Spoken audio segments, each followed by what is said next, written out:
The Father and Son and the Holy Spirit, one God, Amen.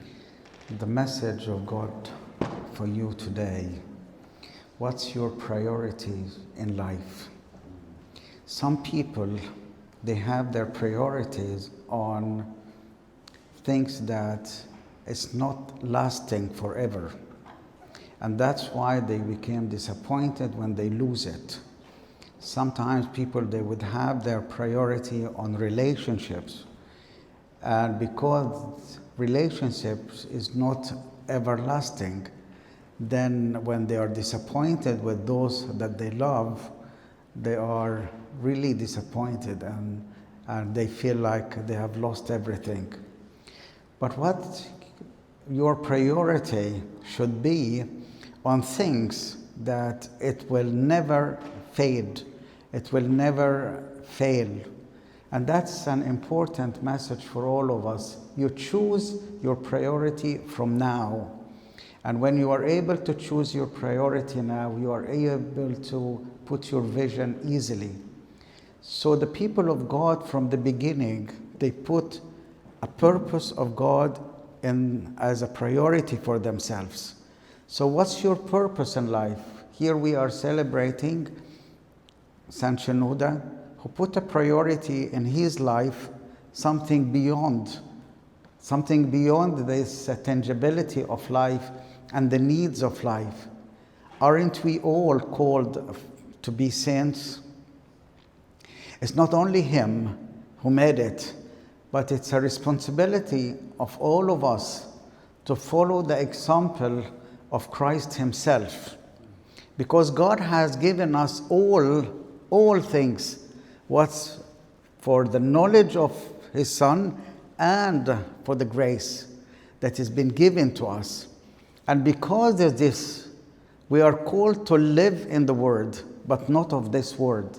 That's why when we put the priorities in our life, we put the priorities on things that is everlasting. And what kind of these things? Is it the inheritance that we would have in heaven, or it is the person of Christ himself?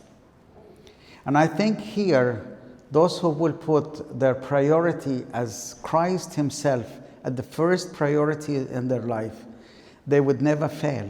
They will never be disappointed. They would never be broken.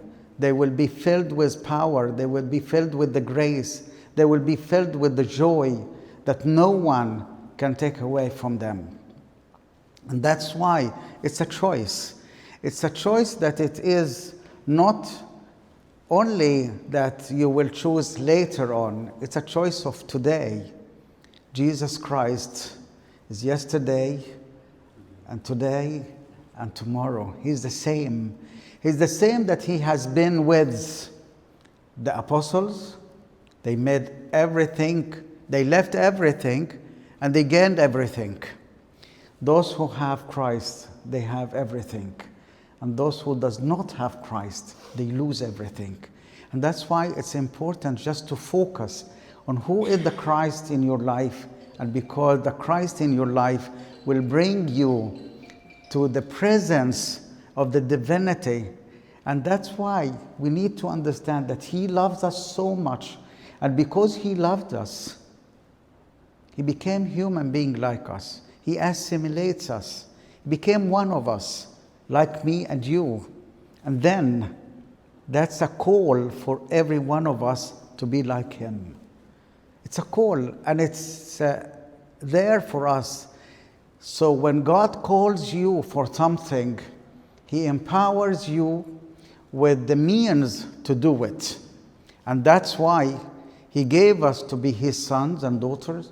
He gave us the grace. He gave us the Holy Spirit to dwell in us. He gave us everything for life. And that means that if we only listen to the Word of God, let it dwell in us, and then we will be there in him. So whatever you have in life, the first choice, the first priority in life should be yours and your life in Christ. And then this way we would understand why the church till now celebrate saints like Saint Shenouda or other saints. The church is full of saints because this is what we have as an example of our life. Look at the church here. It's full of the saints around us. It's a cloud of witness. And this cloud of witness is just calling us, come follow the same example. As St. Paul was saying, follow me as I have followed Christ. So we follow Christ in everything. Fix your eyes on Christ, the author and the finisher of our faith. Because of the joy that was set before him, he endured the cross, despised the shame. So we need to follow the same example. In life, as we journey in life, we face problems, we face challenges, we face whatever kind of needs. And every one of us stand before the Lord and ask questions and ask for requests. Please give me, please give me. And because our focus is always either relationships, we care for our beloved ones, we care for the health of the others, we care for our health. And you see our requests from God is mainly just tangible. Heal these sick persons, bring this traveling one safe, make this one have good spouse, make this family good, bring some money, bring some whatever. And you see it like this, most people will ask that. But wait a minute, when you come before the Lord, you don't ask for things because He knows what you need. He knows. When you come before the Lord, ask Him to dwell in you. When you want something, look at Him and you want Him Himself. So when you own Him, when you have Him in you, you have everything. And He is the one who cares for you. Imagine you're walking in a dark tunnel in a cold night. And you are always thinking of asking for a flashlight or some blanket or something to warm yourself up with. But imagine someone would come close to you, hold your hand, and walk with.